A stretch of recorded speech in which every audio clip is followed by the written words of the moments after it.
সন্ধ্যার নাস্তার একটা রেসিপি নিয়ে চলে আসলাম এখানে। আপনারা কিন্তু ওই যে ডিম পিঠাটা বানিয়ে সন্ধ্যার চায়ের সাথে কিন্তু রাখতে পারেন। আজকে কিন্তু আমি বানিয়ে নিলাম, আর ওই পিঠাটা বানাইতে অত ভালো লাগে আর খেতেও কিন্তু অনেক মজা। এখানে প্রথমে নিলাম 2টা ডিম।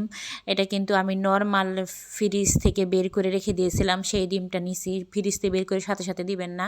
তারপর এখানে দিয়ে দিলাম চিনি, আর ডিমটা ভালোভাবে ফেটিয়ে নিব, কারণ চিনিটা গলার পরেই কিন্তু এখানে দিয়ে দিলাম 1 কাপ গুঁড়া দুধ। তারপরে এখানে কিন্তু আমি এমনি রুটি খাওয়ার আটা সেটা না, এটা চালের আটা, সেটা দিব। আর অনেকে সুজি দিয়া বানা, সুজির থেকে অনেক বেশি মজা লাগে চালের আটা দিয়ে এই পিঠাটা বানাইলে। একবার হলো চালের আটা দিয়ে বানিয়ে দেখবেন।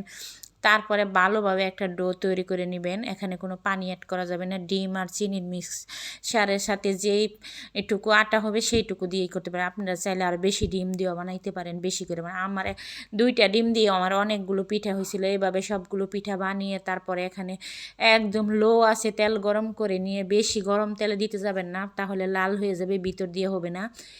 দেওয়ার লগে লগে দেখবেন ফুলে একদম হয়ে গেছে, ডাবল হয়ে গেছে, ফুলে ফেটে যাবে একদম। দেখেন আমার পিঠাগুলি দেখে বুঝতে পারবেন ফুলতে ফুলতে একদম ফাইটে গেছে। আর পিঠাগুলি বাছতে যাওয়ার পর এত মজার গ্রান যা বলার বাহিরে, কারণ এখানে গুঁড়া দুধ দিয়েছি, আর দ্বিগুণ মজা আর স্বাদ বেড়ে গেছে গুঁড়া দুধ দেওয়াতে। আপনারা বানানোর সময় গুঁড়া দুধ দিবেন। তারপরে দেখেন আরও যেগুলো পিঠা ছিল সেগুলো বানিয়ে সবগুলো একসাথে বেজে নিলাম। বেজে নেওয়ার পরে আর কি বানাইতেও ভালো লাগছে, বাছতেও ভালো লাগছে, আর খেতে তো আরও বেশি মজা লাগছে। একবার হইলে এভাবে বানিয়ে দেখবেন।